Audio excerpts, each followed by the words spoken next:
नमस्कार। अहमदाबाद में अभी हाल ही में रथ यात्रा के दौरान एक घटना हुई जिसने काफी लोगों का ध्यान खींचा है। हाँ, नमस्कार।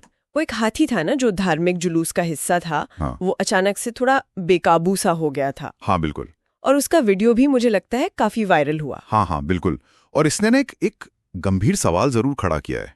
मतलब हमारे मंदिरों में या इतने बड़े धार्मिक आयोजनों में जो जानवर इस्तेमाल होते हैं, उनकी सुरक्षा का क्या, उनके कल्याण का क्या? सही बात है। ये सिर्फ एक जानवर के आप कह सकते हैं घबरा जाने की बात नहीं लगती। हाँ। तो आज हमारे पास जो भी जानकारी है, जो स्रोत हैं, उनके आधार पर हम इसी मुद्दे पर थोड़ी गहराई से बात करना चाहेंगे। हाँ, बिल्कुल।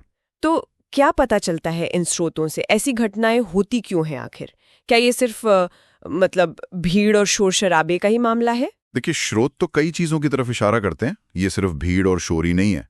कई बार ऐसा होता है कि इन जानवरों के लिए जो नियम कायदे बने हैं, जो दिशा निर्देश है, उनमें ही स्पष्टता की कमी होती है।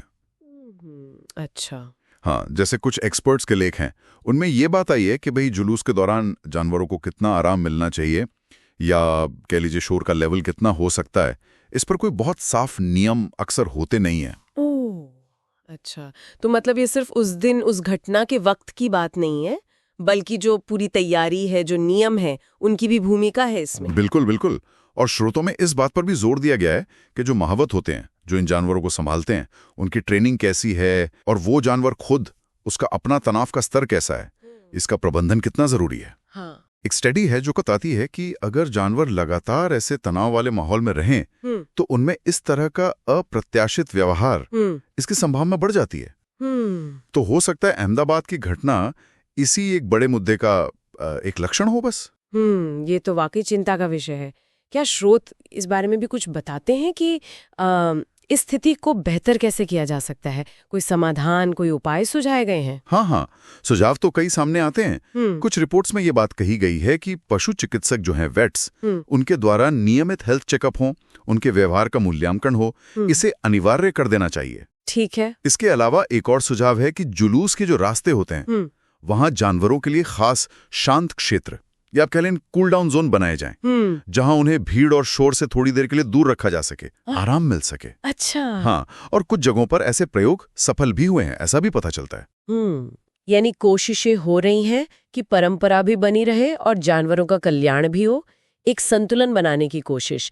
लेकिन इसमें कुछ चुनौतियां भी तो होंगी। मुझे लगता है स्रोत इस बारे में भी बताते होंगे। हाँ, जाहिर है चुनौतियां तो हैं।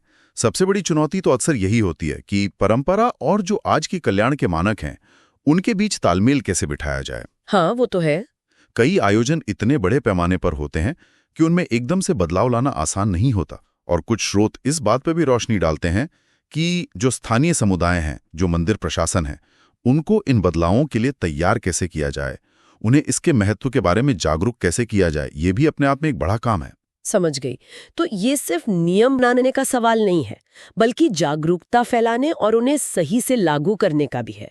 हाँ, ये सारी बातें अहमदाबाद वाली घटना को एक बड़ा संदर्भ देती हैं। बिल्कुल सही कहा। यह घटना हमें एक तरह से याद दिलाती है कि ठीक है, धार्मिक आस्था है, परंपराएं हैं, उनका सम्मान जरूरी है, लेकिन साथ ही जो बेजुबान प्राणी इन आयोजनों का हिस्सा बनते हैं, उनके प्रति हमारी जो जिम्मेदारी है, उसे हम नजरअंदाज नहीं कर सकते। तो अगर हम संक्षेप में कहें तो अहमदाबाद की ये घटना सिर्फ एक हाथी के घबराने या बेकाबू होने तक ही सीमित नहीं है। ये उससे कहीं आगे जाकर धार्मिक परंपराओं में जानवरों की देखभाल, उनका प्रबंधन कैसे हो रहा है, उनकी सुरक्षा, इन सब से जुड़े एक बड़े और जरूरी मुद्दों को उजागर करती है। और हमारे स्रोतों ने इस पर कई अहम पहलू सामने रखे हैं। बिल्कुल। और यहीं पर शायद हम अपने श्रोताओं के लिए एक विचार छोड़ सकते हैं, सोचने के लिए एक बात, कि जो सार्वजनिक और इतने भीड़ भाड़ वाले धार्मिक आयोजन होते हैं, उनमें हम पारंपरिक प्रथाओं को बनाए रखते हुए भी जानवरों की सुरक्षा और उनके कल्याण को प्रभावी ढंग से कैसे सुनिश्चित कर सकते हैं, इस पर सोचना वाकई जरूरी है।